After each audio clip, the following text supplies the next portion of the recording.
He was always the first to arrive and the last to leave. No one ever noticed his presence. But that day something happened. A sound cut through the silence of the lobby, and everything changed. What seemed like just another ordinary morning in London would become the moment when an invisible man revealed what he truly carried inside. Arthur Bennett existed in the spaces between people's awareness. Every morning at 5:30, before the city fully woke, he arrived at the Canary Wharf Tower through the service entrance. His grey uniform blended seamlessly with the pre-dawn shadows, making him part of the building's infrastructure rather than its humanity. The security guards nodded mechanically. The early arriving executives brushed past without acknowledgement. To them, Arthur was furniture that moved. He didn't mind. Or rather, he'd trained himself not to mind. Behind his weathered face and deliberate movements lived a man who had once commanded operating theaters, who had held lives in his hands with the confidence born of skill and calling. That man had died somewhere in the desert sands of Helmand province, replaced by this quieter version who wielded mops instead of scalpels. The tower's glass walls reflected everything except him. Bankers strode past in bespoke suits, their faces tight with the self-importance of people convinced their work moved markets. Lawyers rushed between meetings, clutching briefcases like shields.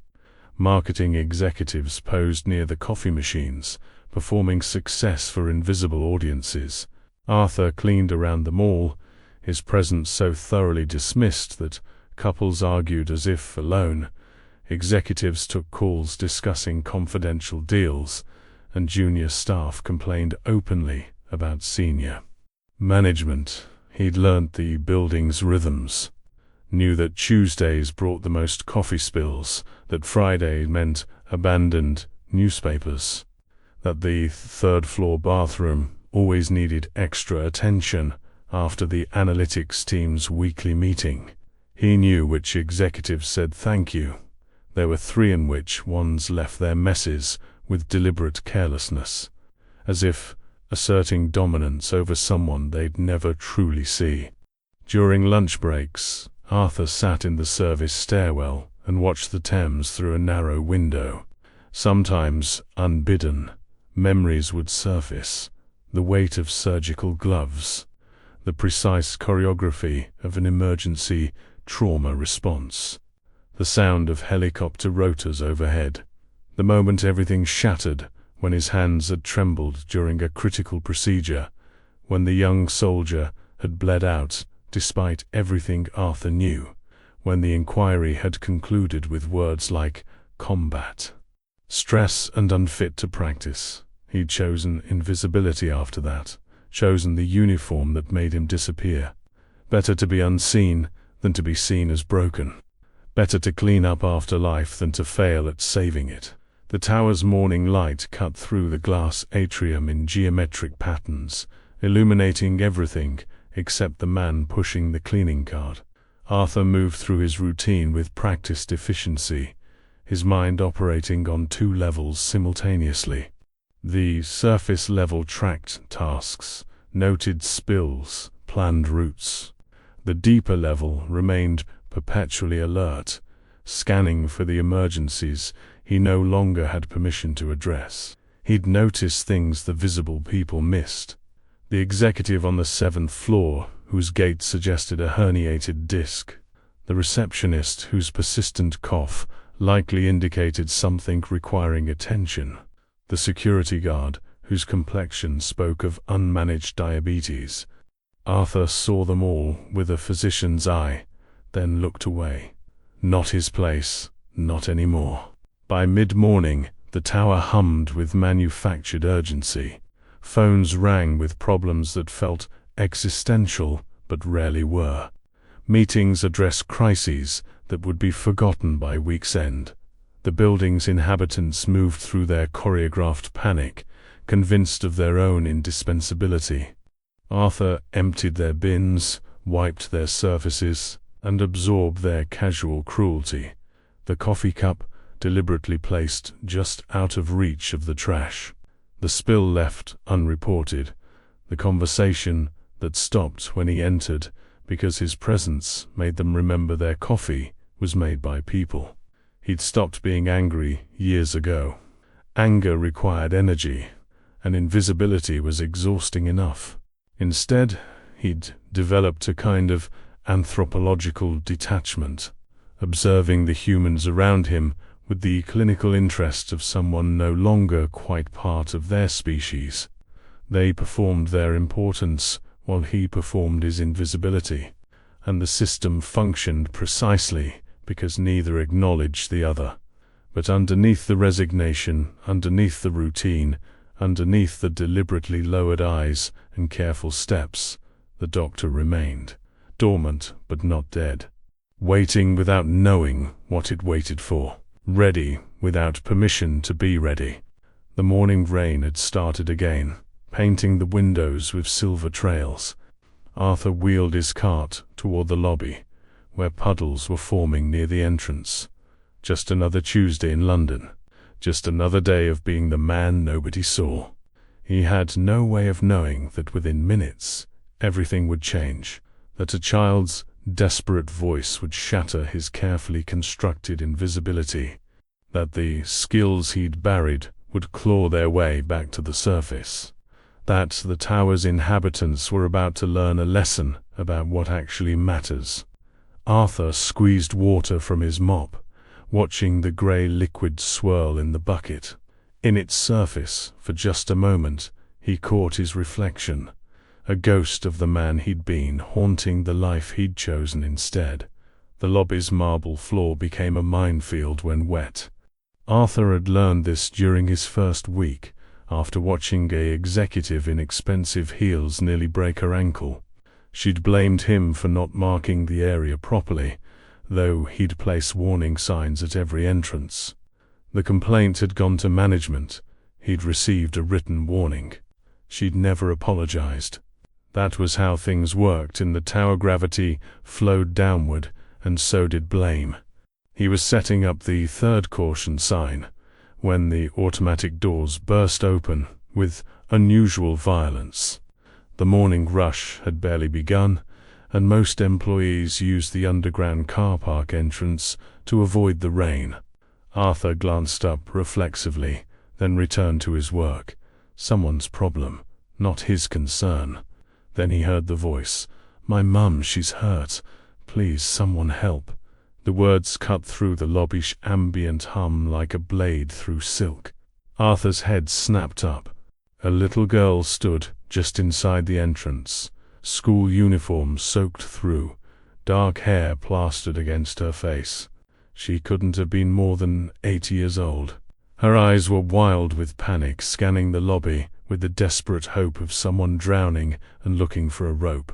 The receptionist, Amanda.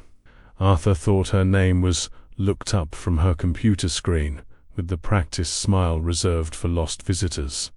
"I'm sorry, sweetheart, but you can't be in here without. She's bleeding, please. She won't wake up." The lobby froze. 3 executives, waiting for the lift, exchanged glances. A security guard reached for his radio, then hesitated. The morning receptionist looked toward the security desk for guidance. Everyone suddenly became very interested in their phones, their documents, their shoes. Anything to avoid the responsibility crystallizing in the air. Arthur watched it happen in slow motion, saw the child's desperation crash against the wall of professional discomfort, and saw grown adults perform the mental gymnastics of convincing themselves this wasn't their problem. Saw them calculate the cost of involvement against the benefit of avoiding inconvenience. The girl's voice cracked. "Please, someone, anyone." Something ancient and fundamental stirred in Arthur's chest. The part of him that had taken an oath, that had run toward gunfire, that had once believed saving lives was the highest calling. The part he'd tried to bury under grey uniforms and lowered expectations. His mop hit the floor with a clatter, that echoed through the marble space. "Where?" His voice carried the command of someone accustomed to emergency situations, and every head in the lobby turned toward him with shock. The invisible man had spoken.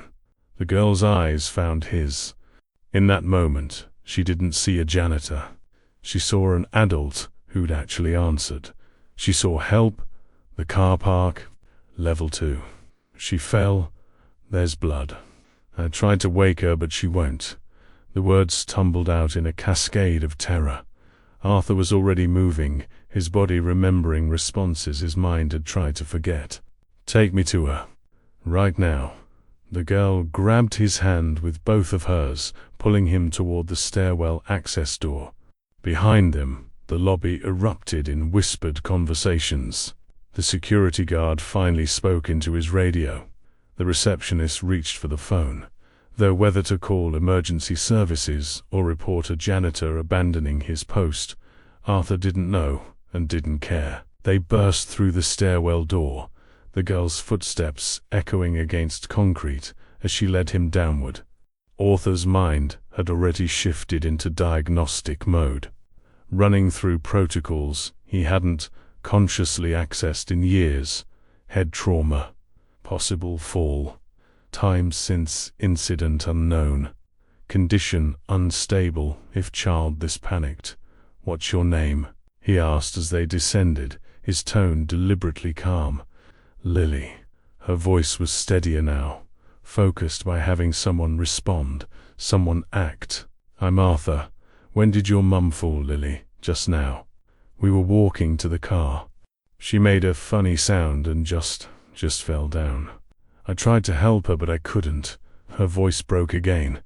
They hit the second parking level at a run. The space stretched out under fluorescent lights, a concrete maze of vehicles and support pillars. Lily pulled him between rows of luxury sedans and SUVs toward the far corner. Then Arthur saw her.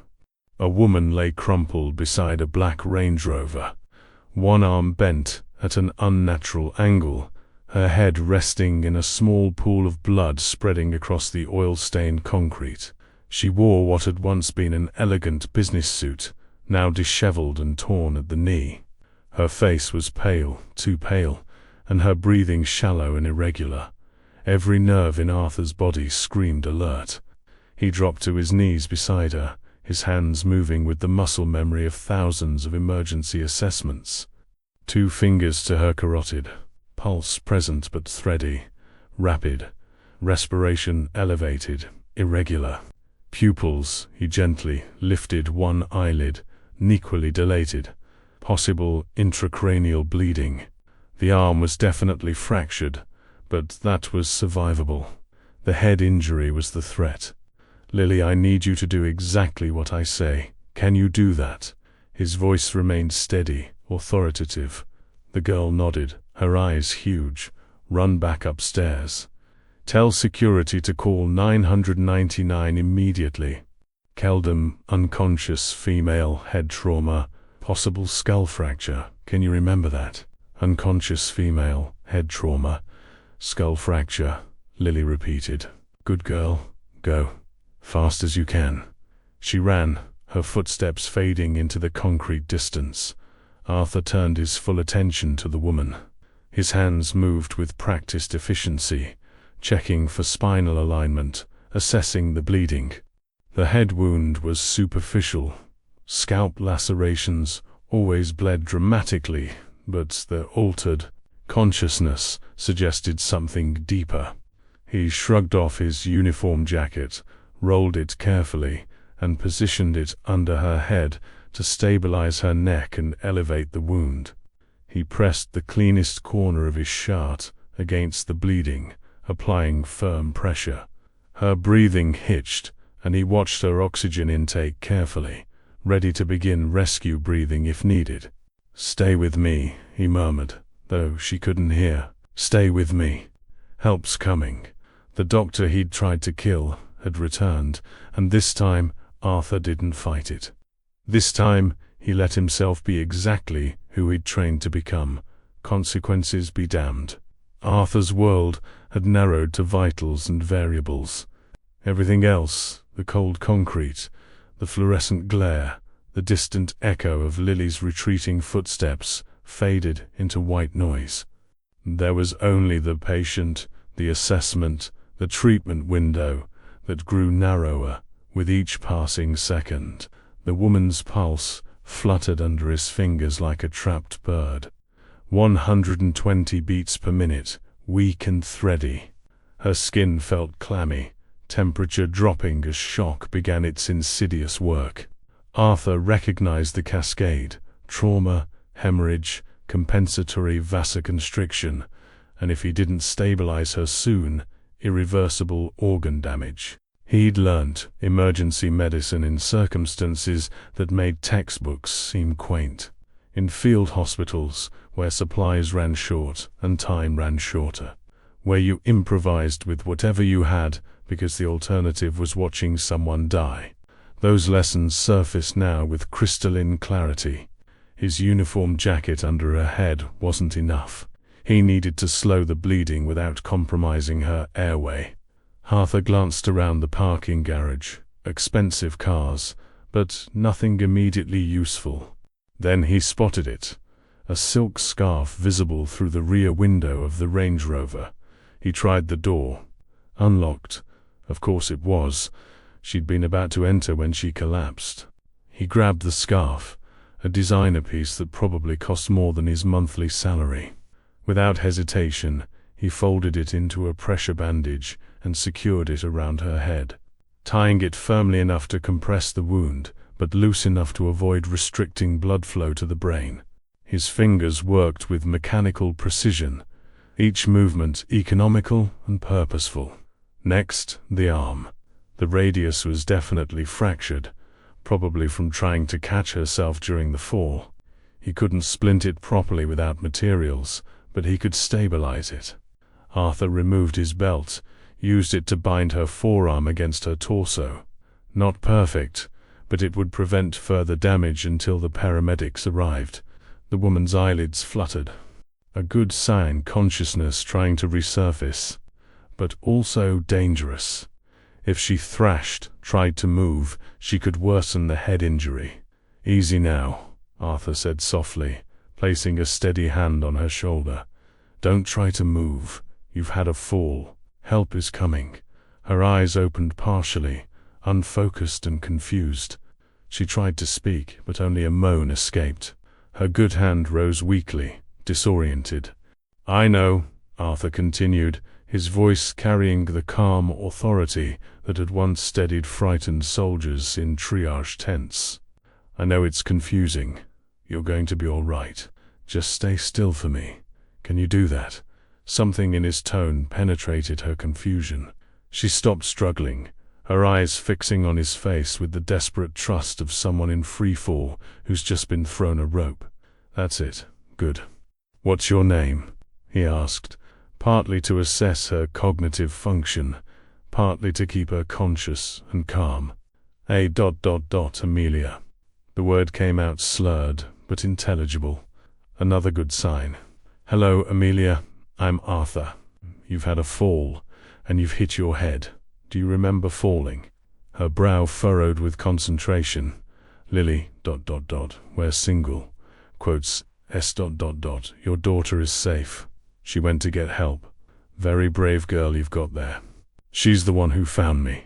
Tears leaked from the corners of Amelia's eyes. Whether from pain, relief, or fear, Arthur couldn't tell. Probably all three. He continued his assessment, palpating her abdomen for signs of internal bleeding, checking her legs for additional fractures. Professional detachment warred with something deeper, the profound weight of holding someone's life in your hands. He'd forgotten how that felt, the awesome responsibility of it, the terrifying privilege. Footsteps echoed from the stairwell. Multiple sets, running. Arthur didn't look up. His focus remained absolute. "Here, they're here." Lily's voice, shrill with relief. 2 security guards rounded the corner first, followed by several employees who'd apparently decided the emergency was interesting enough to witness. Then came the paramedics, their green uniforms and organized efficiency a beautiful sight. Arthur didn't move as they approached. He finished his assessment, then looked up at the lead paramedic, a weathered man in his 50s, with the calm competence of someone who'd seen everything. Patient is Amelia, conscious but disoriented. Witnessed collapse approximately 10 minutes ago by her daughter. Probable fall from standing height. Head trauma with visible laceration. Possible skull fracture, given unequal pupil dilation. Radius fracture right arm. Pulse 120 and thready. Respirations shallow and irregular. I've controlled the bleeding and stabilized her neck, but she needs immediate imaging. The paramedic knelt beside him, opening his kit. Vitals. Arthur rattled them off with clinical precision, then carefully moved aside to give the professionals room. His hands were covered in blood, Amelia's blood, and he stared at them with a strange sense of recognition, as if greeting old friends. The second paramedic was younger, probably mid-30s. As he helped position the cervical collar, he glanced at Arthur with surprise. "You've done this before. Are you a first responder?" "Used to be," Arthur said quietly. The lead paramedic looked up sharply, really seeing Arthur for the first time. His eyes widened. "Bennett? Arthur Bennett?" Arthur met his gaze. A lifetime passed between them in seconds. Recognition, confusion, questions that couldn't be asked in this moment. "Small world, Davies," Arthur said. Davies, Martin Davies, who'd trained at St. Thomas's, who'd worked night shifts when Arthur was doing his emergency medicine rotation 2 decades ago, at him with unconcealed shock. "But you, ... I heard you were ... long story." Arthur cut him off gently. "Right now, she needs a hospital." Davies nodded slowly, his professional mask sliding back into place. But Arthur could see the questions multiplying behind his eyes. See the recognition spreading to the younger paramedic. See the security guards exchanging confused glances. As they loaded Amelia onto the stretcher, Lily appeared at Arthur's side. Her small hand slipped into his bloody one without hesitation. "Is Mum going to be okay?" The question carried the weight of a child's entire world. Arthur knelt down to her eye level. This small person who'd trusted a stranger in her moment of greatest need. "The doctors are going to take excellent care of her. You did everything right, Lily. You stayed calm, you got help quickly. You probably saved her life. But you're the one who helped her," Lily said. Arthur smiled, a real smile that reached his tired eyes. "We helped her together." As the paramedics wheeled Amelia toward the ambulance bay, Davies paused beside Arthur. "We need to talk," he said quietly. "Later." "I know. You're at Bennett, right? The one from Helmond?" Arthur just nodded. "Christ," Davies whispered, then louder, "Thank you for being here." They disappeared into the service elevator, leaving Arthur standing in the parking garage, surrounded by onlookers. Blood stained his shirt, his hands, his uniform jacket abandoned on the ground. He was no longer invisible. Suddenly, uncomfortably, he'd been seen. The executive elevator descended with the whisper-quiet efficiency that costs more than most cars.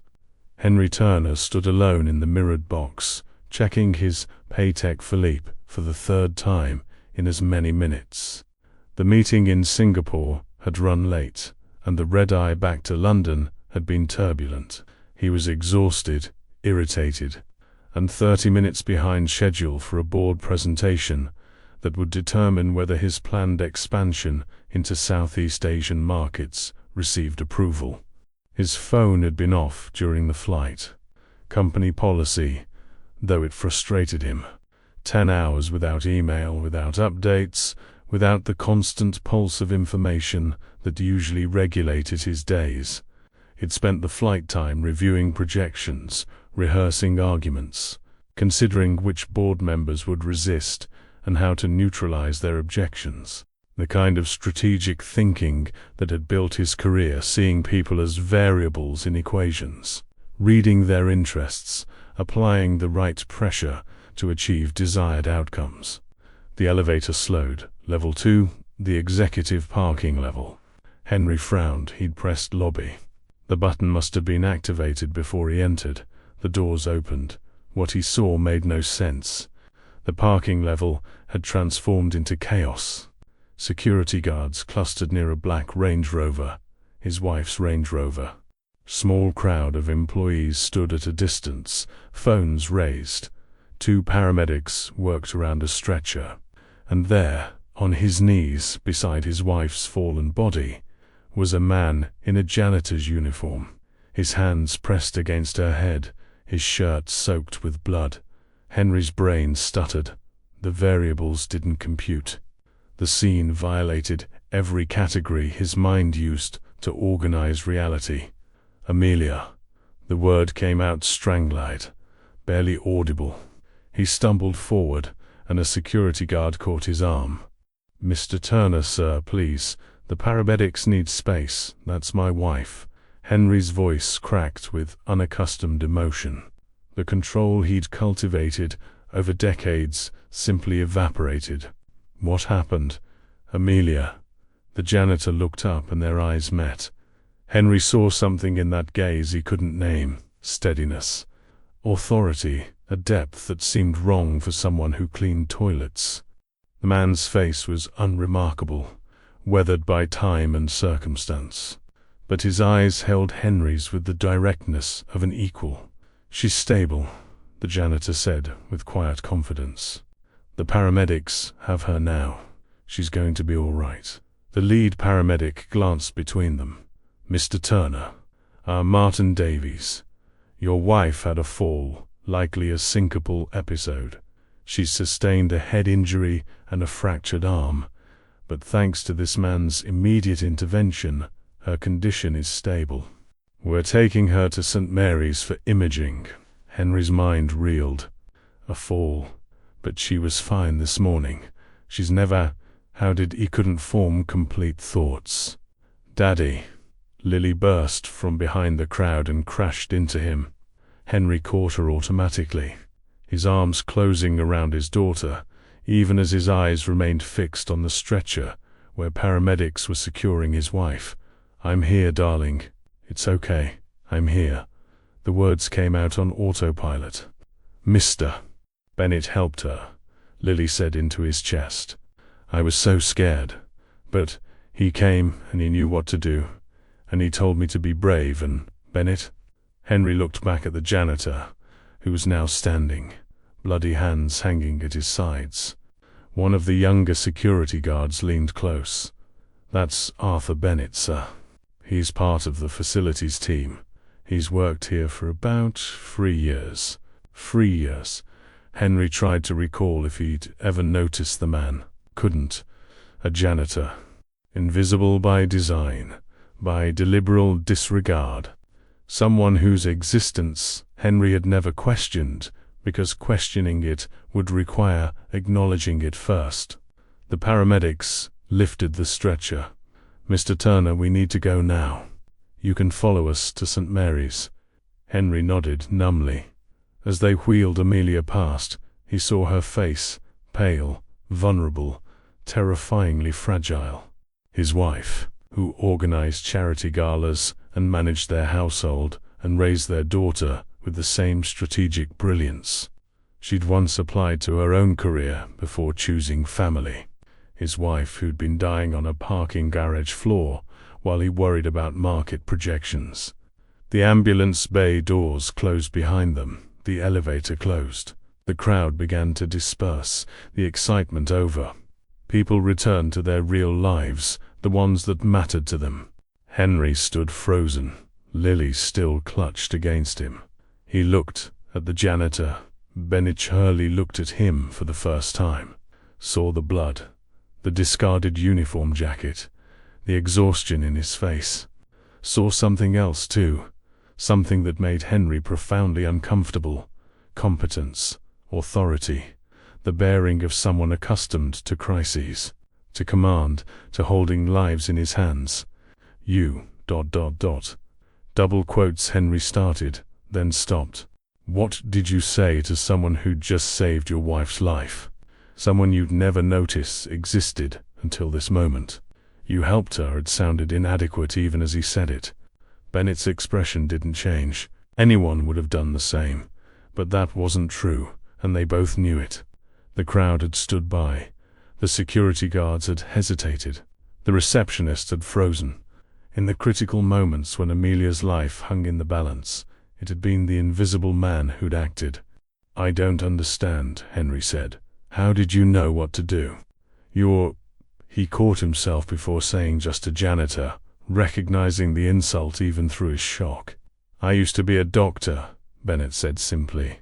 Before what? Henry wanted to ask, but Davis's reaction suddenly made sense. The paramedic had recognized him, had been surprised to see him here, like this, a mystery wrapped in a janitor's uniform. Mr. Turner, we should go to the hospital, one of the security guards prompted gently. Henry nodded.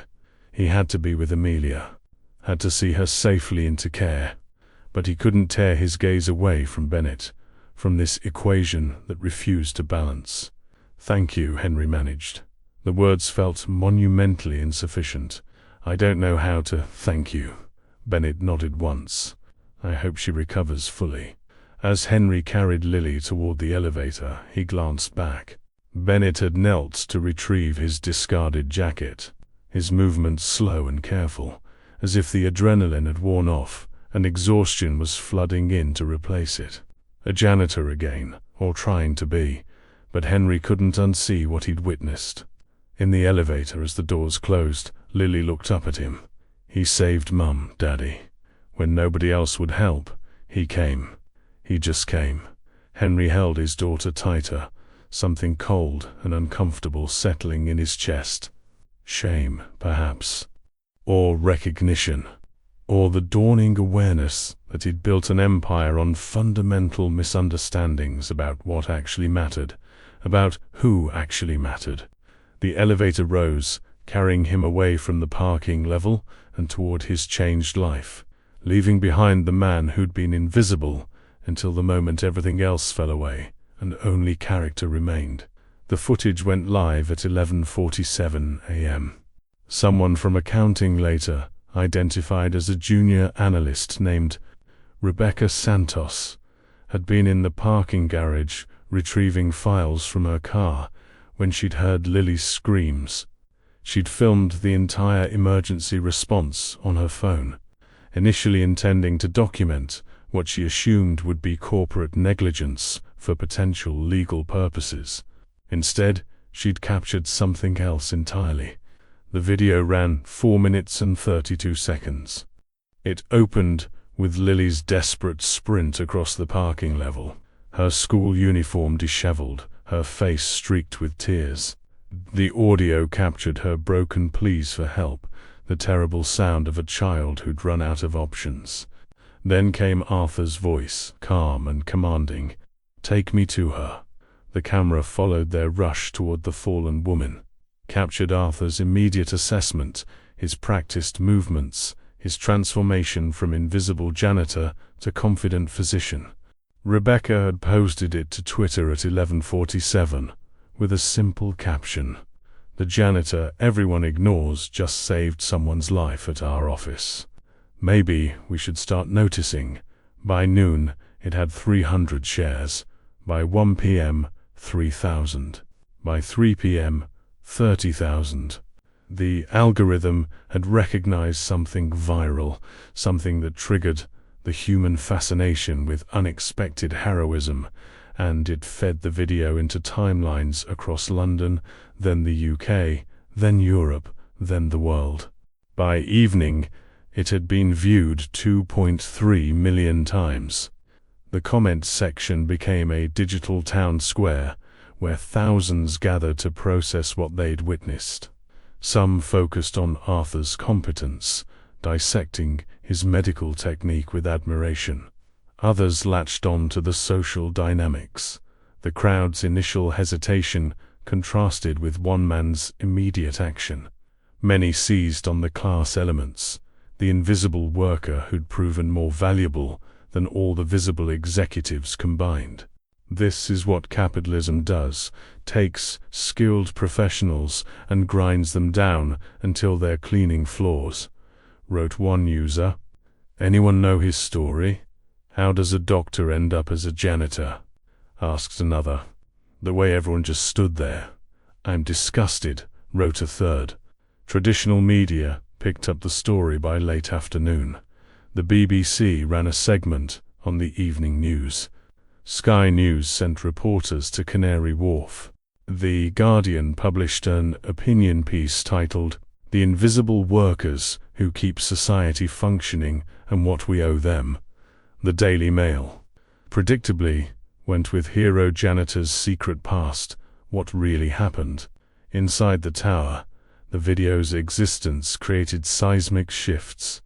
Employees who'd walked past Arthur for years suddenly remembered him, suddenly needed to tell their friends they'd always known there was something special about him, suddenly felt the discomfort of confronting their own blindness.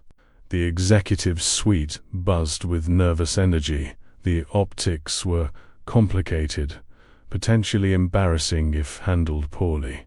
Arthur knew none of this yet. After giving his statement to security, he'd been sent to the staff facilities to clean up.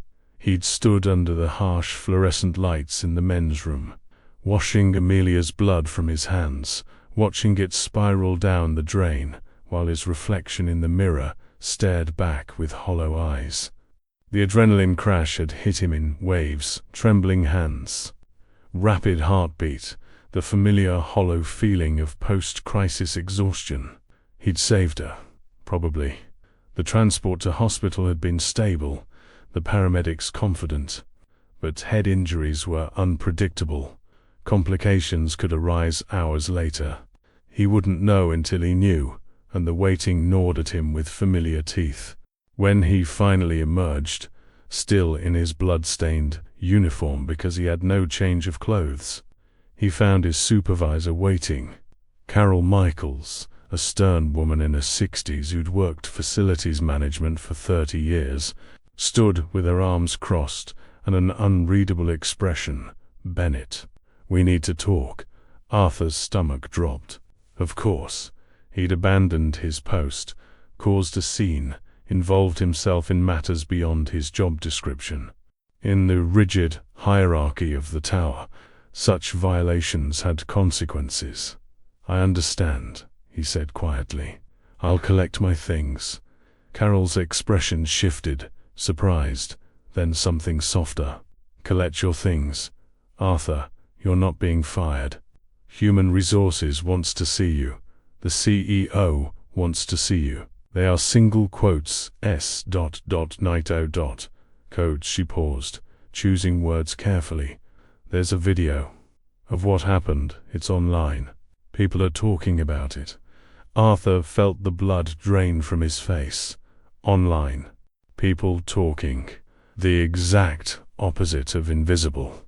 Everything he'd built his life around avoiding. "I don't want any attention," he said. "I just want to work. Bit late for that, I'm afraid."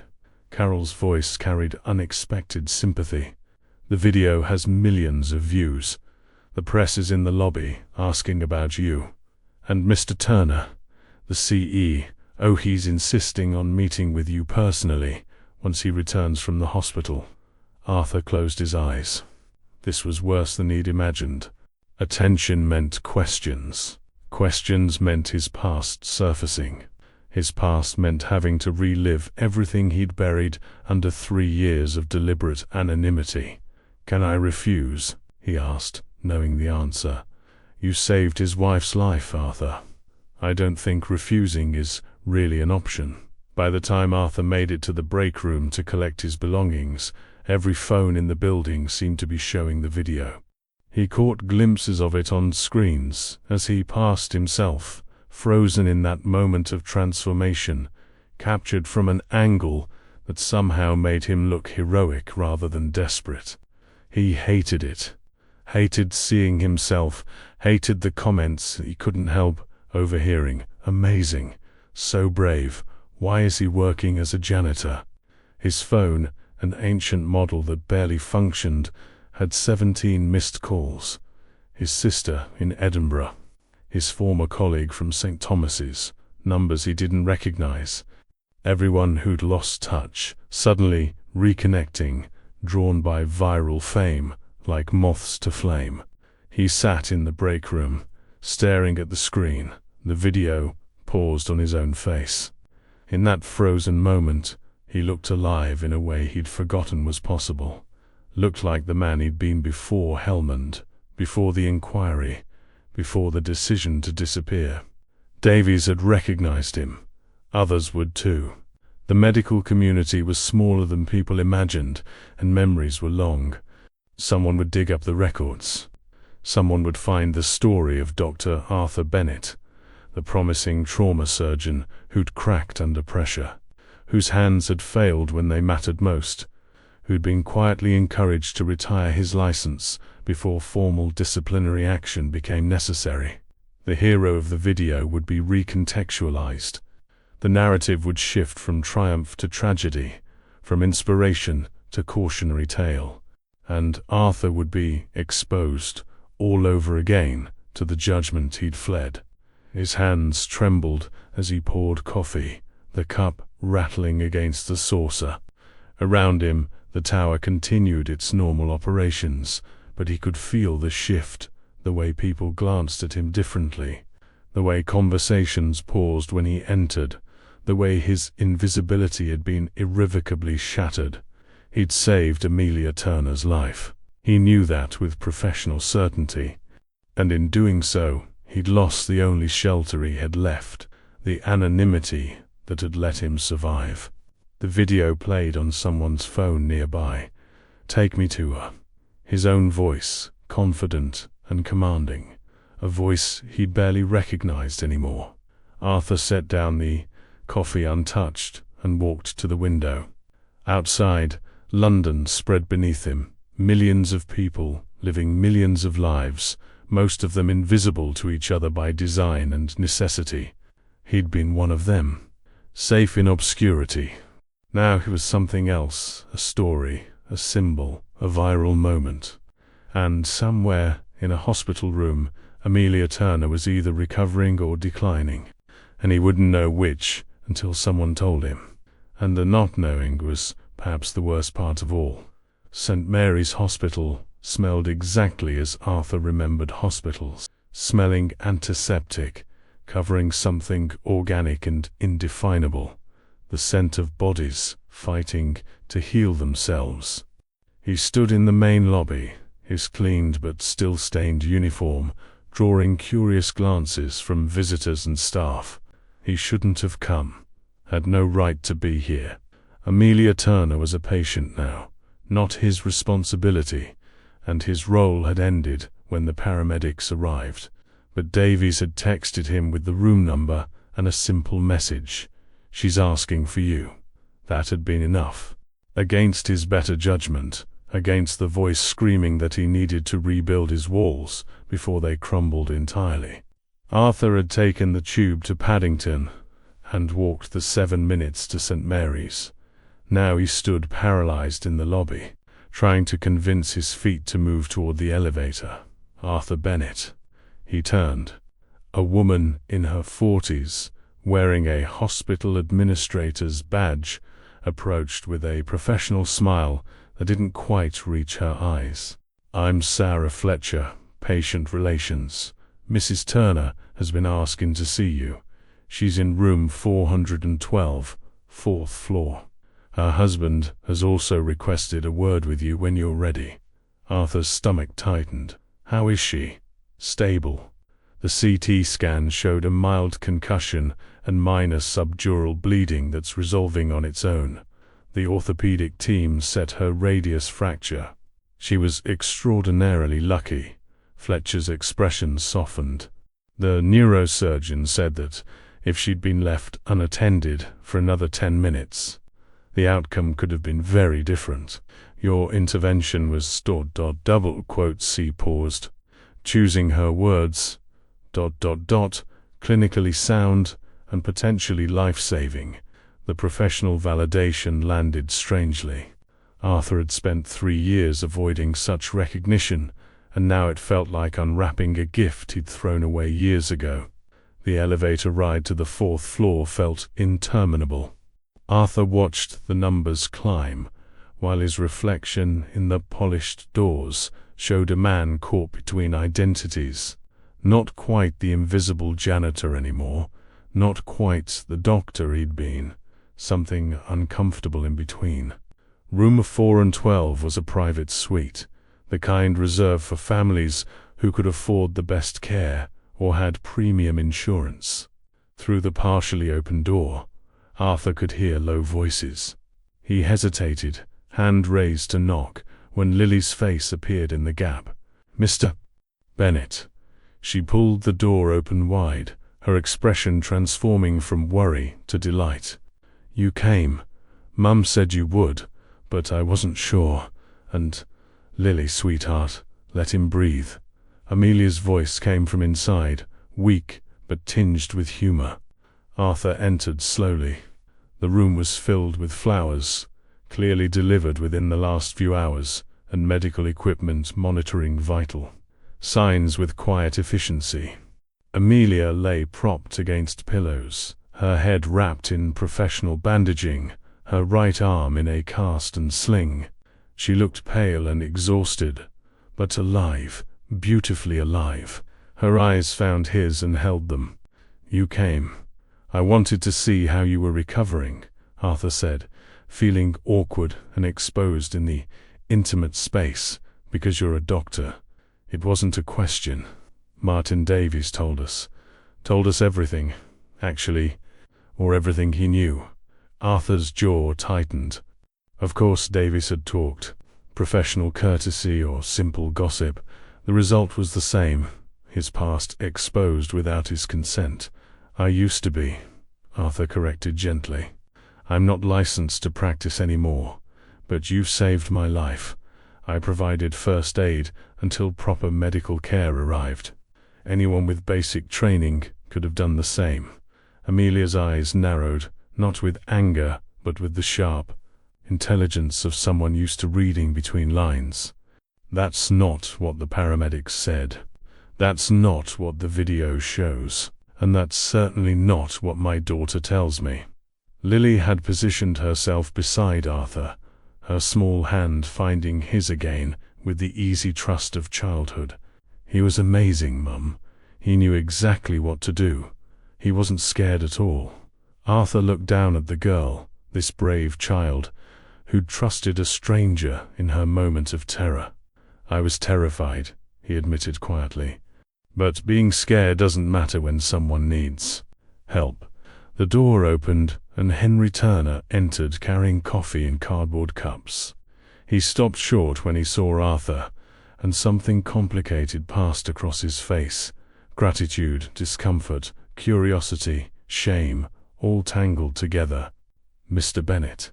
Henry set down the coffee and extended his hand. "Thank you for coming." Arthur shook it, noting the firm grip, the expensive watch, the subtle markers of power and privilege. "I wanted to ensure Mrs. Turner was recovering well. She is. Thanks to you." Henry glanced at his wife, then back to Arthur. "The doctors said. They said that if you hadn't stabilized her immediately, if there'd been any delay, But he couldn't finish the sentence. An uncomfortable silence settled over the room. Arthur felt the weight of their gratitude, the vast gulf of class and circumstance that separated him from this family. He'd saved Amelia Turner's life, but that didn't make them equals. It made him a curiosity, an anomaly, a story they'd tell at dinner parties. "I should go," Arthur said. "I'm glad you're recovering, Mrs. Turner.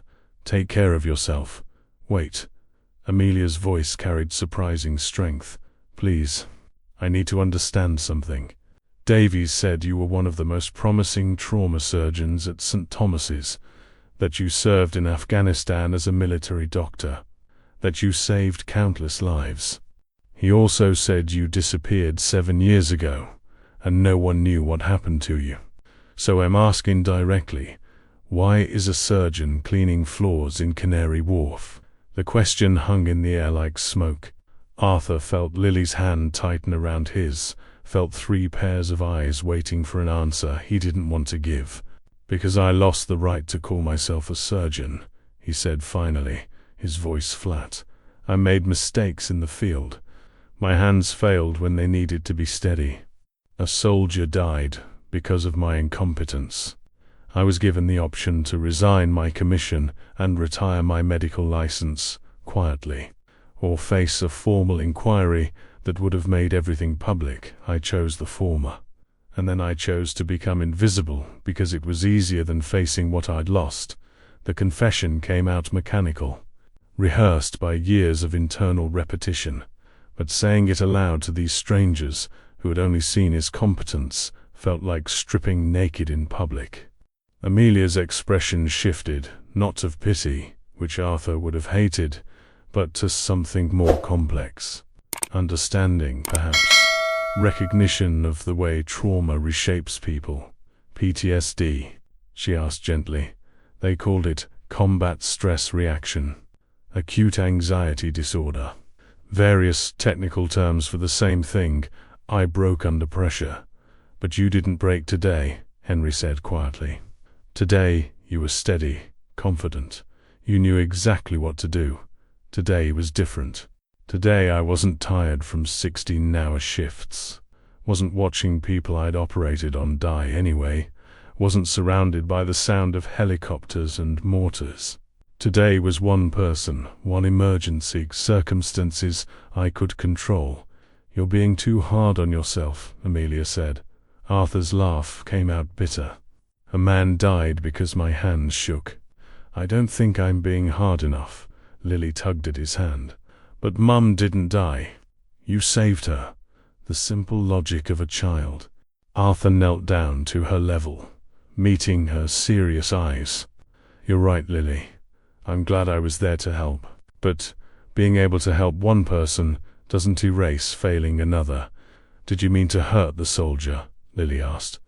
No, of course not. Then it was an accident. That's what Mum tells me when I make mistakes. That accidents aren't the same as being bad. From the mouths of children, Arthur thought. Simple moral clarity, uncomplicated by adult guilt. Henry cleared his throat. Mr. Bennett Arthur, I owe you an apology. I've worked in that building for 8 years. I pass dozens of people like you every day. Cleaners, security guards, maintenance workers, and I have never once really seen them. Never once considered that they might have stories, might have pasts, might have value beyond their function. You've saved my wife's life, and I didn't even know your name until yesterday. You don't owe me an apology for that, Arthur said. Invisibility was what I wanted. But is it what you want now? Amelia's question cut through the room's tension. Because that video has been viewed millions of times. People are calling you a hero. Medical professionals are vouching for your competence. You're not invisible anymore, Arthur. The question is, what are you going to do about it? Arthur stood, the weight of the question pressing down on him. What did he want? He'd spent 3 years convinced he wanted nothing, no recognition, no responsibility, no risk of failing again.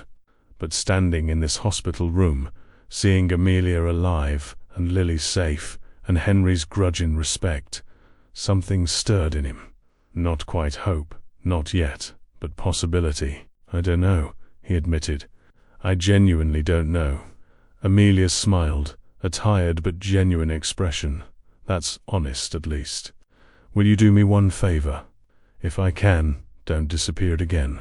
Not immediately. Give yourself time to figure out what comes next. The world needs good doctors, Arthur. It needs people who run toward emergencies instead of away from them. Whatever happened in Afghanistan, whatever mistakes you think you made, Today proved you still have that instinct. Arthur wanted to argue, wanted to list all the reasons why she was wrong, why one successful intervention didn't negate years of failure. But the words wouldn't come. Instead, he simply nodded. As he turned to leave, Henry spoke again. "I meant what I said about the apology, and I'd like to do something concrete to make amends. Would you consider meeting with me next week? At the office. I have a proposal I'd like to discuss." "What kind of proposal?" "The kind that might give you a purpose that's not cleaning floors." Henry's expression was serious, almost humble. "You don't have to decide now. Just think about it." Arthur left the room with his mind churning. In the hallway, he passed nurses and doctors, and several did double takes, recognizing him from the video, perhaps, or simply noting the blood-stained uniform that marked him as the story everyone was talking about. The elevator doors closed and he caught his reflection again, still caught between identities, still uncertain which direction to step. But for the first time in 3 years, the uncertainty didn't feel like suffocation. It felt almost like breathing room. Outside, London's evening lights were beginning to glow. Arthur stood on the hospital steps and pulled out his phone. 17 missed calls had become 34. Text messages filled his screened colleagues from his past, reporters requesting interviews, strangers offering congratulations. He scrolled past them all and stopped at one message from Davies. "Proud of you, mate. Welcome back, welcome back." As if returning were that simple. As if 3 years of deliberate erasure could be undone by one emergency, one video, one moment of competence. But maybe, Arthur thought, as he pocketed the phone and headed toward the tube station, maybe that was exactly how it worked. Not grand transformations, but small moments where you chose to show up instead of hide, to act instead of freeze, to risk being seen instead of staying safely invisible.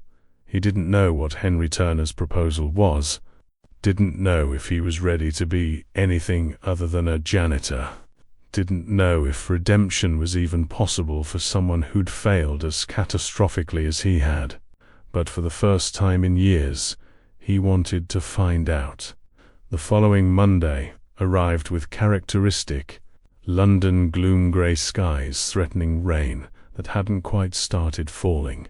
Arthur stood outside the Canary Wharf Tower at 5:30 a.m., earlier than usual, staring up at the glass and steel monument that had been his home for 3 years. Everything looked the same. The building hadn't changed, but he had. The weekend had been surreal. The video's virality had peaked and begun its natural decline, but not before generating thousands of comments, dozens of news articles, and enough attention to make Arthur's phone useless for normal communication. He'd turned it off Saturday afternoon and spent the rest of the weekend walking aimlessly through London, processing everything that had shifted. Now he faced a choice. He could enter through the service entrance, as always, put on his uniform, and pretend nothing had changed, return to invisibility as much as possible. Or he could acknowledge the transformation, accept Henry Turner's mysterious meeting proposal, and risk stepping into whatever came next. The service entrance was to his right. The main entrance was straight ahead. Arthur took a breath and walked through the main doors. The lobby's morning energy was just beginning. Coffee shop opening, early arrivals filtering in, security guards changing shifts. Several people recognized him immediately. The receptionist, Manda, he remembered, smiled with genuine warmth instead of professional courtesy. "Mr. Bennett, good to see you, Mr. Kerner asked me to send you directly up when you arrived. 42nd floor, executive suite." Arthur nodded his thanks and headed toward the elevators, acutely conscious of the attention. People whispered as he passed, not maliciously, but with curiosity and something that might have been respect. The invisible man had become visible, and the adjustment felt like wearing clothes that didn't quite fit. The executive elevator, the one he'd never used, had never been permitted to use, opened smoothly. Arthur stepped inside and pressed 42. As the doors closed, he caught his reflection in the mirrored walls. He'd worn his best clothes, which weren't saying much: clean jeans, a button-down shirt that had seen better years, a jacket he'd bought from a charity shop. Not executive material, but not a janitor's uniform either. Something in between, which felt appropriate for his current state of limbo. The 42nd floor was elegant in the way expensive things are, and statted, quality materials, everything designed to communicate power without announcing it. A young assistant greeted him immediately, professional and courteous, in a way that felt foreign after years of being dismissed or ignored.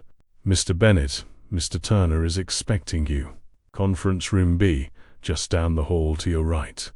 The conference room featured floor-to-ceiling windows overlooking the Thames, a table that could seat 20, and technology that probably cost more than Arthur had earned in his entire tenure as a janitor. Henry Turner stood by the windows, wearing a suit that whispered wealth. He turned as Arthur entered, and his expression was difficult to read, determined, perhaps with underlying uncertainty. "Arthur, thank you for coming." Henry gestured to the chairs. "Please sit." "Coffee? Tea?" "I'm fine, thanks." Arthur sat, keeping his posture neutral. He wasn't an employee meeting his boss, wasn't a supplicant seeking favor. Whatever this was, he'd maintained dignity. Henry sat across from him, abandoning the power position at the table's head, a small gesture that Arthur noted. "I imagine you're wondering why I asked you here." "I am. Let me start with an admission. Before last Tuesday, I could have passed you in the hallway 100 times and never truly seen you. That's not defensible, but it's honest. You were part of the building's infrastructure, to mean necessary but invisible.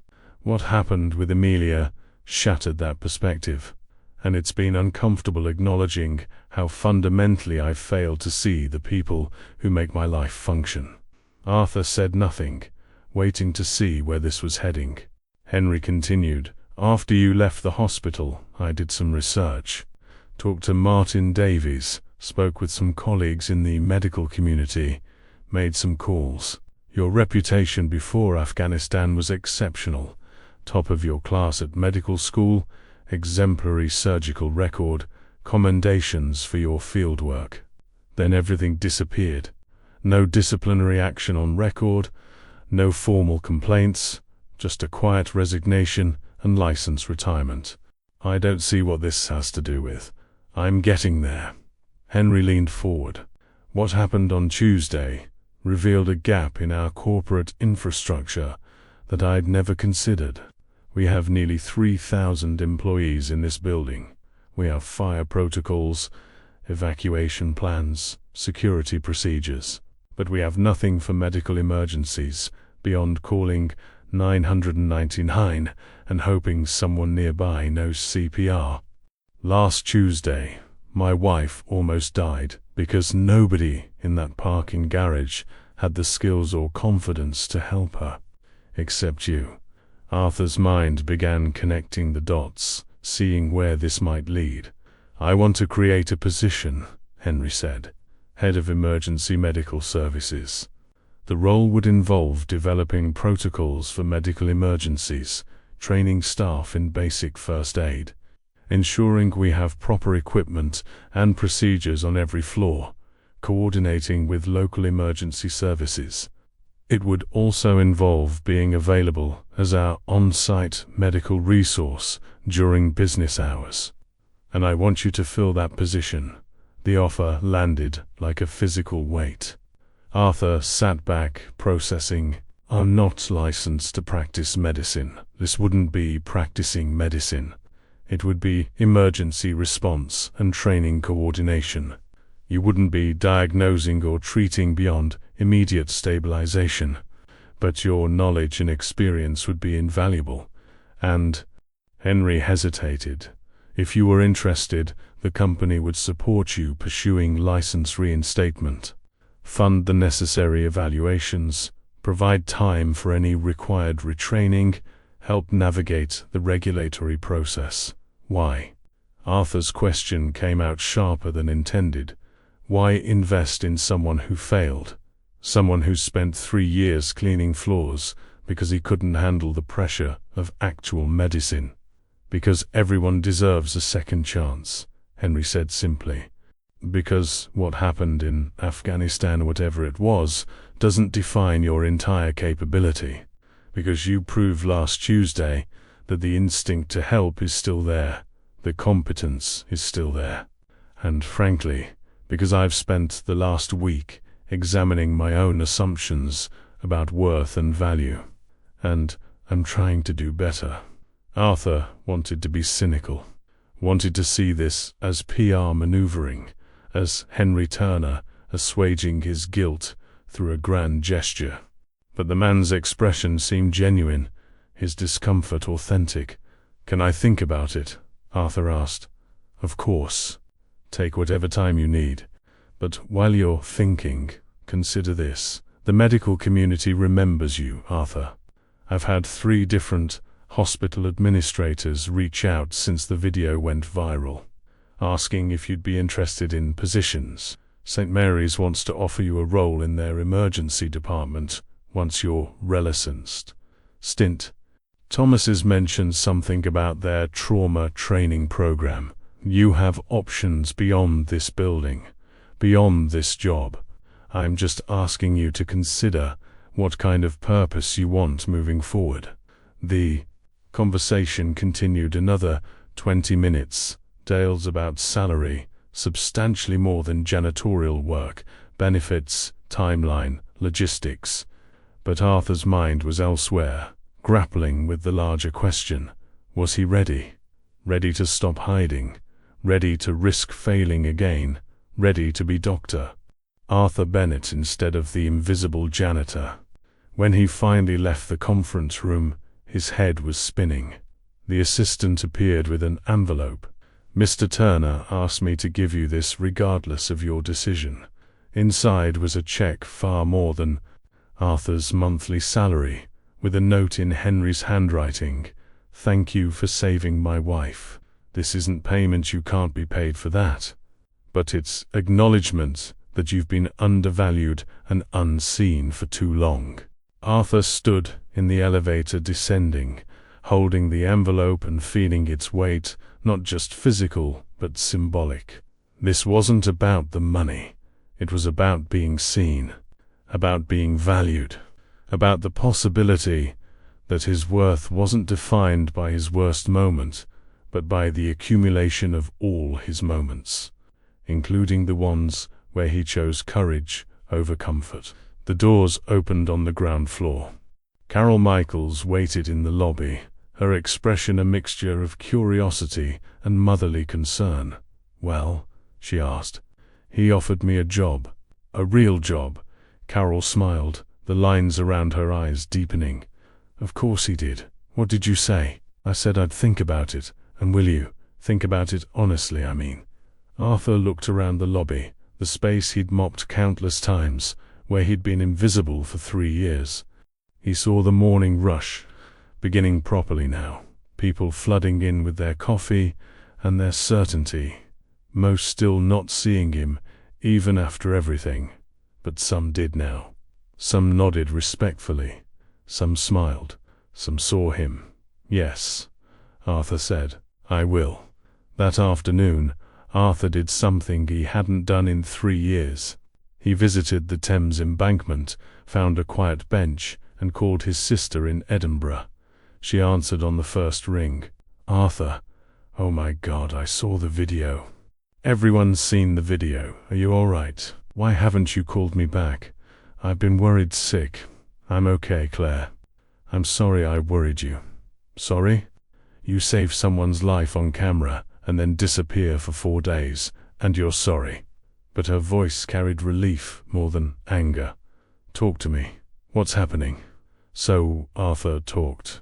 Told her about Emilia, about Lily, about Henry Turner's offer, about the impossible choice between safety and risk, between invisibility and exposure. Claire listened without interrupting, the way she'd always been able to do, the way that had made her a good psychologist. When he finished, she was quiet for a moment. "Do you remember what you told me when you decided to retire your license?" "I said a lot of things, most of them not very coherent. You said I'd rather be nothing than be dangerous. Do you still believe that?" Arthur watched the Thames flow past, grey and eternal. "I don't know. I thought I did. But last Tuesday felt different. Felt like maybe I could be something without being dangerous." "One emergency doesn't prove you're healed," Claire said gently, "but it doesn't prove you're broken either. Maybe the question isn't whether you can do it. Maybe it's whether you want to try. And if I fail again, then you fail. That's what being human means, Arthur. We try, we fail, we try again. You've been in stasis for 3 years because you were too afraid to fail. But you weren't really living either." The words hit home. Arthur closed his eyes, feeling the truth of them. He hadn't been living. He'd been existing, hiding, running a marathon of standing still. "I'm scared," he admitted. "Good. Scared means you care. Scared means it matters. The day you're not scared to save someone's life is the day you should stop." They talked another hour about Edinburgh, about Claire's practice, about their mother's health, about normal life, things that felt both foreign and comforting. When Arthur finally hung up, something had shifted. Not resolved, but shifted. The weight felt slightly lighter. He returned to his small flat in Bethnal Green as evening fell. The space was sparse, a monk's cell more than a home. Few possessions, no photographs, nothing that required caring about the future. He'd been living like someone who'd already given up, he realized, like someone just waiting out the clock. On his laptop, ancient and slow, Arthur opened the General Medical Council website. The page about license reinstatement, requirements, procedures, timelines. It wasn't impossible. Difficult, certainly. Requiring evaluations, possibly additional training, proof of fitness to practice. But not impossible. He thought about the soldier. Private Michael Chun, 22 years old, from Manchester. The one who died while Arthur's hands shook too badly to clamp the artery. The one whose death had broken him. Joan's face remained clear in Arthur's memory, young, terrified, trusting Arthur to save him. For 3 years, Arthur had carried Joan's death as proof of his unworthiness. But maybe, he thought now, maybe the way to honor Joan wasn't to give up. Maybe it was to be better. To learn from the failure instead of being destroyed by it. To save the next person, and the next, and the next. He pulled out his phone and composed a text to Henry Turner. "I'd like to accept the position. When can we discuss details?" The response came within minutes. "Tomorrow, 9 a.m. "Thank you, Arthur." Arthur set the phone down and stared at the message. This was it. The moment of commitment. The step from invisible to visible, from hiding to trying, from safety to risk. His hands trembled slightly, and he studied them. These hands that had failed once, that had saved Emilia, that carried both capability and trauma. They were just hands, human hands. Imperfect, like everything human. But maybe that was okay. Maybe perfection wasn't the goal. Maybe showing up was enough. That night, Arthur dreamed of operating theaters and parking garages, of soldiers and businesswomen, of blood and bandages, and the sound of Lily's small voice saying please. When he woke at 5 a.m., his old routine time, he didn't get up immediately. Instead, he lay in bed and let himself imagine what came next. Not with certainty, he'd learned the cost of certainty, but with possibility. Dr. Arthur Bennett. The title felt foreign after 3 years of deliberate abandonment. But as he said it aloud in the empty flat, it didn't sound wrong. It sounded like something he might grow into again. Something worth trying for. The morning rain had started, painting his window with familiar London grey. But when Arthur finally rose and began preparing for the day, the grey didn't feel oppressive. It felt like a blank canvas, like possibility, like the beginning of something he couldn't yet name, but was finally ready to discover. 3 months passed like pages turning in a book Arthur had forgotten he was writing. The transition from janitor to head of emergency medical services proved less dramatic than he'd feared, but more challenging than he'd hoped. There were awkward moments running into former colleagues who had only known him as the man who cleaned their offices, navigating the complex social dynamics of suddenly being visible, learning to accept respect after years of dismissal. But there were victories too, small ones mostly. The first aid station he'd established on every floor. The training sessions where executives learned CPR on plastic dummies. The defibrillators mounted in strategic locations. The medical emergency protocol that employees actually understood. Each change represented lives potentially saved, disasters potentially averted. Arthur had also begun the license reinstatement process.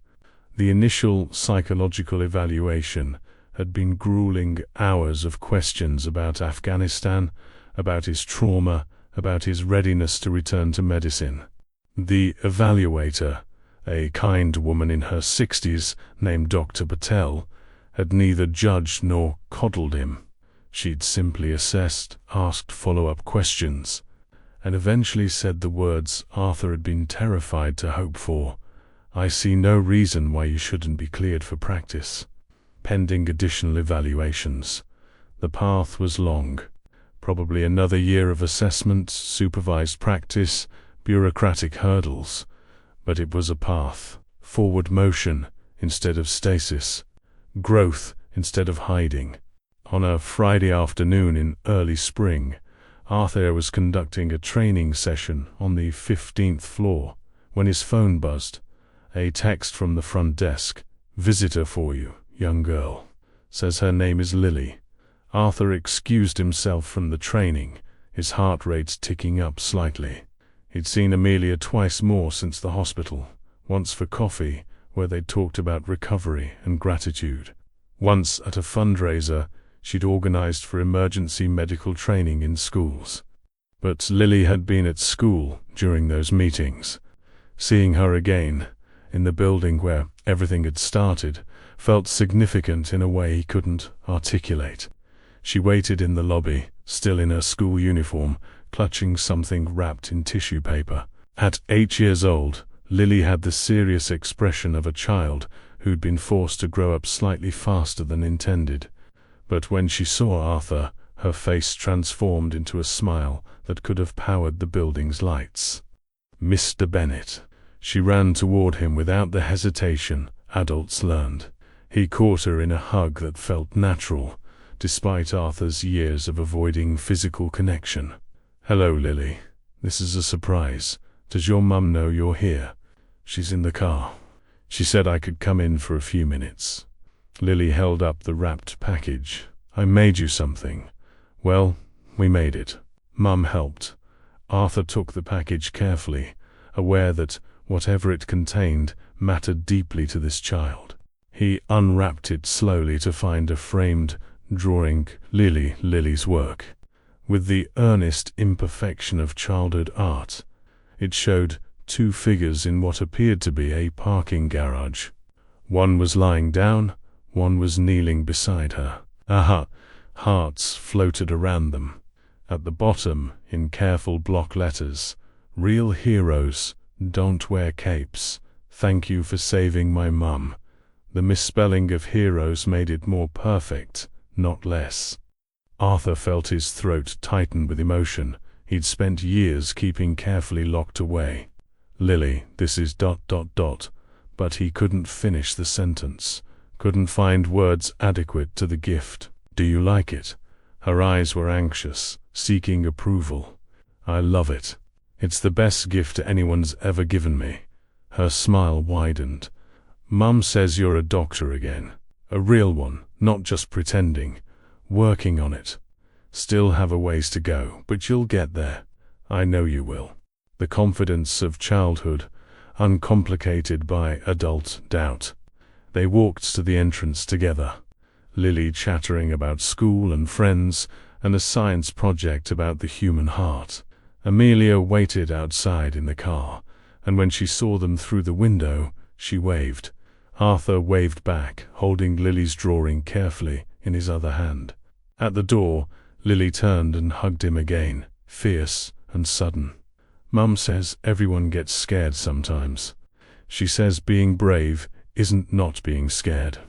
It's helping people even when you are scared. Arthur knelt down to her level, the way he had in the parking garage 3 months ago. Your mum is very wise. I know. Lily's expression turned serious. I'm glad you were there that day. I'm glad you heard me when nobody else did. I'm glad I was there too, Lily. Will you come to my birthday party? It's next month. Mum said I could invite you. There'll be cake and games, and probably some boring grown-up talking, but also cake. Arthur laughed, a sound that still felt slightly foreign, but increasingly natural. I'd be honored. Thank you for inviting me. Lily ran to the car, bouncing with the resilient energy of childhood. Amelia rolled down the window. Thank you for seeing her. She's been talking about giving you that drawing for weeks. Thank you for letting her come. It means more than you know. You look good, Arthur. Happier. Like you're finding your way back. I think maybe I am, Arthur admitted. Slowly. But yes. They said goodbye, and Arthur watched the car pull away into London traffic. He stood there for a moment, holding the drawing, feeling the weight of what it represented. Not just gratitude, though there was that, but something more fundamental, proof that his life had meaning beyond his failures, that he'd made a difference, that being seen, truly seen, wasn't the catastrophe he'd feared, but something achingly necessary. Back in his office, an actual office now, small, but his Arthur found a spot on the wall for Lily's drawing. It hung there beside his medical diplomas that he'd retrieved from storage, beside the photo of him and Claire from before Afghanistan, beside the slowly accumulating evidence of a life being rebuilt. His phone rang. Martin Davies. Arthur, you busy?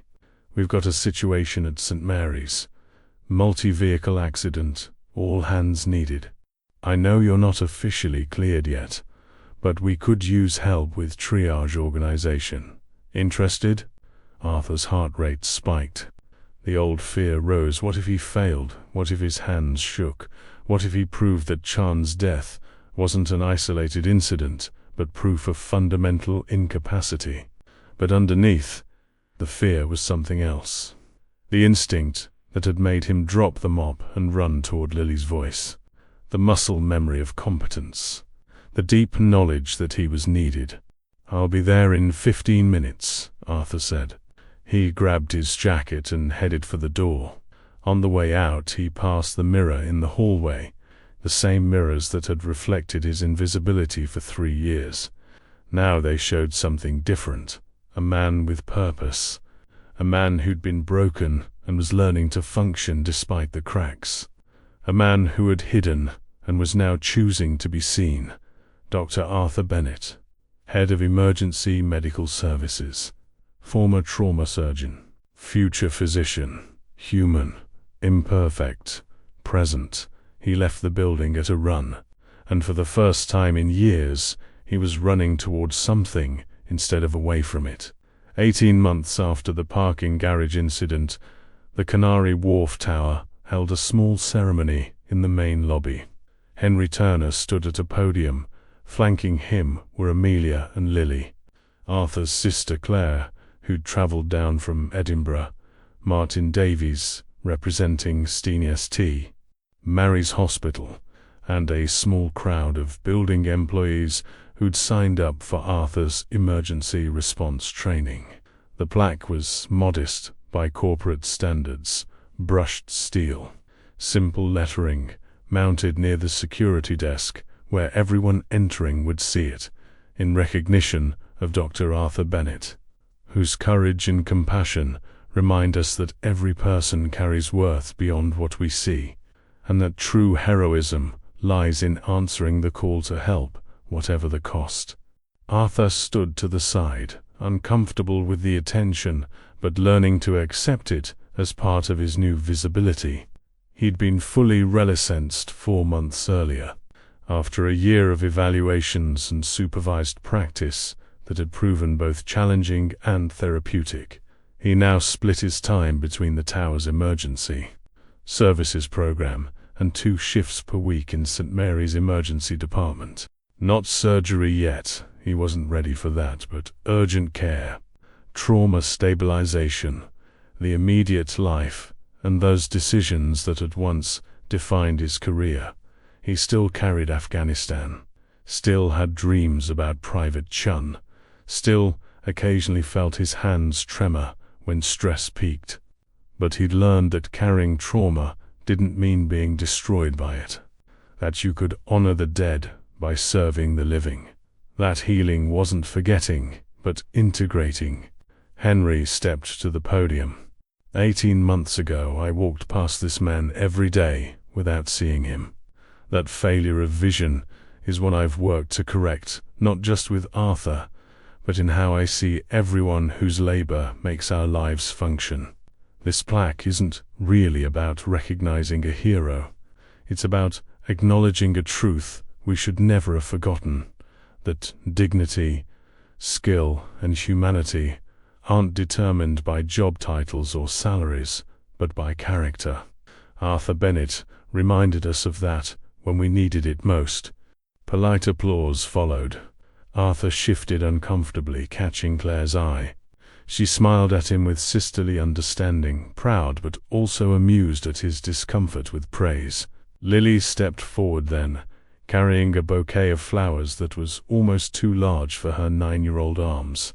She handed them to Arthur with the ceremonial seriousness children bring to important moments. "These are from Mum and me," she said loudly enough for everyone to hear, "because you saved more than just Mum's life that day. You saved our whole family." Arthur knelt down, accepting the flowers and the hug that followed. "Thank you, Lily. You were the brave one that day, remember? You're the one who asked for help."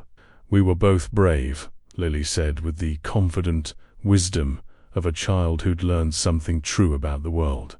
"That's what Mum says. Being brave together is better than being brave alone."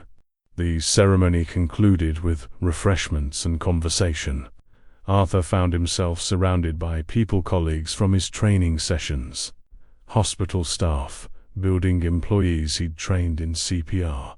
The attention still felt foreign, but he was learning to navigate it, learning that being seen meant being connected, and connection was something humans needed, even broken ones trying to heal. Martin Davies pulled him aside near the windows overlooking the Thames. "Got something for you." He handed Arthur an envelope. "St. Mary's formal offer. Trauma surgery position. Full-time, starting whenever you're ready. No pressure, but the department wants you. I want you. We need good surgeons, Arthur, and you're one of the best I've ever seen." Arthur took the envelope, feeling its weight. Surgery. The thing he'd fled from, the thing he'd convinced himself he could never do again. The offer represented not just a job, but a reckoning with his past, with his fear, with the question of whether he could truly return to the operating theater without the ghosts following. "I need time to think about it," Arthur said. "Take all the time you need. But while you're thinking, remember something. That parking garage proved you still have the instinct. The emergency department has proven you have the skill. The only question is whether you can forgive yourself enough to use it." After the ceremony, as the crowd dispersed and the lobby returned to its normal rhythm, Arthur stood alone before the plaque. He read the words again, trying to reconcile them with his self-image. Courage and compassion. Were those really his defining traits? Or was he just someone who'd happened to be in the right place at the right time? "You're overthinking it." Amelia's voice came from behind him. She'd stayed after most others had left, Lily beside her scrolling through something on a phone. Arthur turned. "Overthinking what? Whether you deserve this recognition. I can see it on your face, the doubt. You're wondering if one good day erases 3 years of hiding." Amelia stepped beside him, looking at the plaque. "It doesn't, but it doesn't have to. You're not the same person you were in Afghanistan, Arthur. You're not even the same person who cleaned these floors. You're someone who's learning to live with his scars instead of being defined by them. That's its own kind of courage." "I still dream about him," Arthur admitted quietly. "The soldier I lost. Private Chun. I see his face sometimes when I'm working on patients in the emergency department. Does it stop you from helping them?" "No, but it's there. Always there." "Good." At Arthur's surprised look, Amelia smiled sadly. "I don't mean good that you suffer. I mean good that you remember. Good that you carry him with you. It means his death mattered. It means you learned from it. The worst thing would be if you'd forgotten. If you'd let his death be meaningless." Arthur felt something shift inside him, a small release of pressure he'd been carrying for 7 years. Maybe she was right. Maybe honoring Chun wasn't about punishing himself endlessly, but about being better, saving others, carrying the lesson forward. Lily appeared between them, tugging at Arthur's sleeve. "Are you coming to my party tomorrow?" "You promised." "I did promise. I'll be there." "Good.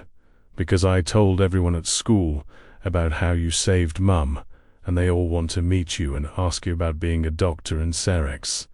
My best friend, she wants to be a doctor too, and I said maybe you could tell her about it."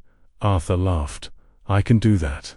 Though, being a doctor is different from saving someone in an emergency. It's a lot of studying and training and helping people," Lily interrupted.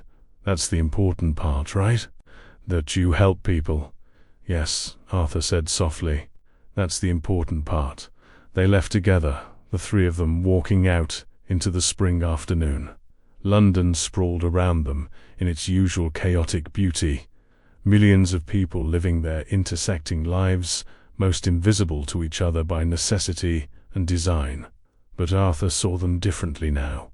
Saw the security guard who waved goodbye and remembered his name was Marcus, that he had 3 kids and was training for a marathon. Saw the receptionist Amanda who'd been in his CPR class and had told him about her mother's recent heart attack.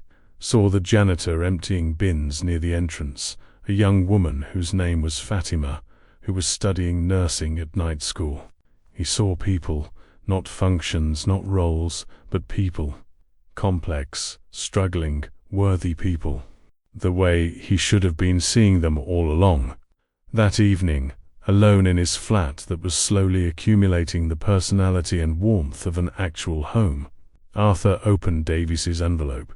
The offer was generous, excellent salary, benefits, support for continuing education. But more than the material terms, it represented a question.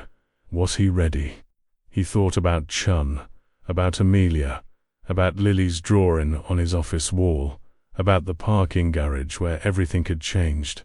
He thought about the emergency department, cases he'd handled, the heart attack he'd helped stabilize, the allergic reaction he'd recognized immediately, the compound fracture he'd immobilized before transport.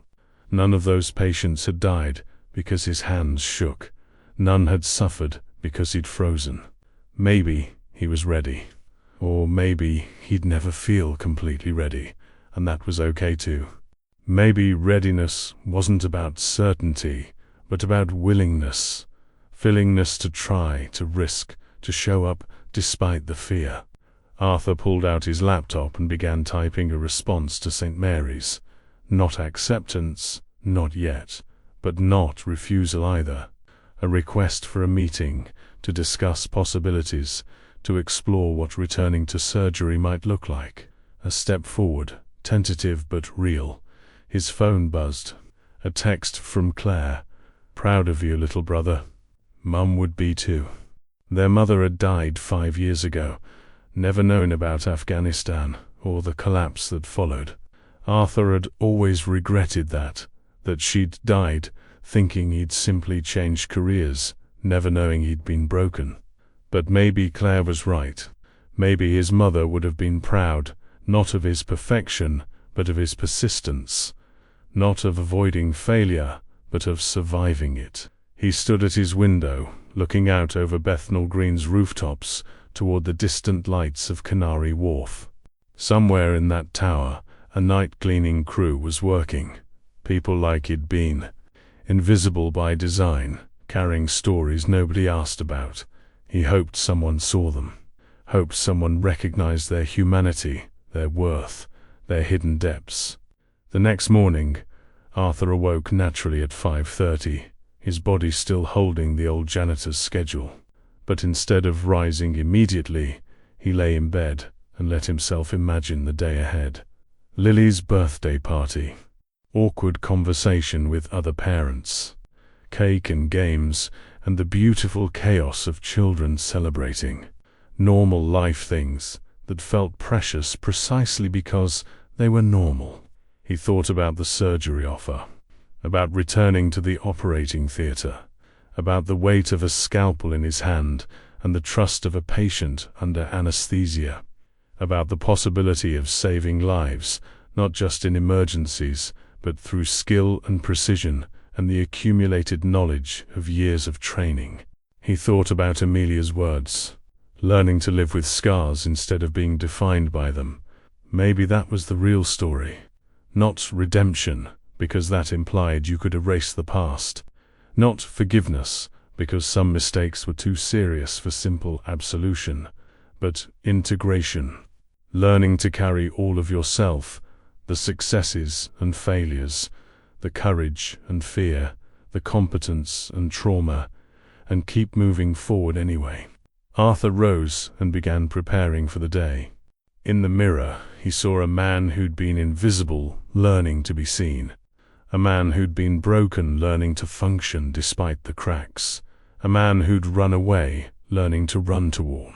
Not perfect, not healed, but present, trying, alive. Dr. Arthur Bennett, former janitor, trauma survivor, emergency responder. Maybe someday soon, surgeon again. But more than any of those titles, human. Gloriously, messily, imperfectly human. And finally, after years of hiding, learning that being human was enough, he grabbed Lily's birthday present, a science kit about the human body, because she'd mentioned wanting to understand how her mother's injuries had healed, and headed out into the London morning. The sun was breaking through clouds, painting the city in shades of gold and grey. Somewhere in Canary Wharf, the day shift was beginning. Somewhere in St. Mary's, emergency cases were arriving. Somewhere in the city, people were falling and bleeding and needing help. And Arthur Bennett, who had once believed he was too broken to answer those calls, walked toward his day with steady hands and an open heart, ready for whatever came next. The Invisible Man had returned to life, and life, in all its messy complexity, was welcoming him home. This story explores themes of invisible labor, second chances, and the human capacity for both failure and resilience. Arthur Bennett's journey reminds us that everyone we encounter carries depths we cannot see, and that our worth is not determined by our worst moments, but by our willingness to keep trying despite them. The invisible workers who keep society functioning, Janitors, cleaners, maintenance staff, security guards are often dismissed or overlooked, yet they are complex people with rich histories, skills, dreams, and struggles. This story asks us to see them, to recognize their humanity, and to understand that circumstances often hide, rather than reveal, a person's true capabilities. It also examines trauma, PTSD, and a long road of healing. Arthur's breakdown in Afghanistan and subsequent years of hiding reflects the reality that trauma can derail even the most competent people. His gradual return to medicine shows that healing isn't linear. Forgiveness, especially self-forgiveness, is difficult, and courage isn't the absence of fear, but action despite it. Finally, this is a story about connection. Lily's trust, Amelia's gratitude, Henry's humility, and Claire's support all contribute to Arthur's recovery. We heal through relationships, through being seen and valued, through discovering that our presence matters to others. May we all learn to see the invisible people around us. May we all find courage to return from our own parking garages of despair. And may we all remember that one moment of genuine humanity can change everything. If this story touched you, take a moment to look around, because there's always someone invisible carrying more than we can see. Like, share, and subscribe to our channel for more stories that reveal the unseen. And tell us in the comments, from which country are you watching this story today? Because behind every story, there's a soul.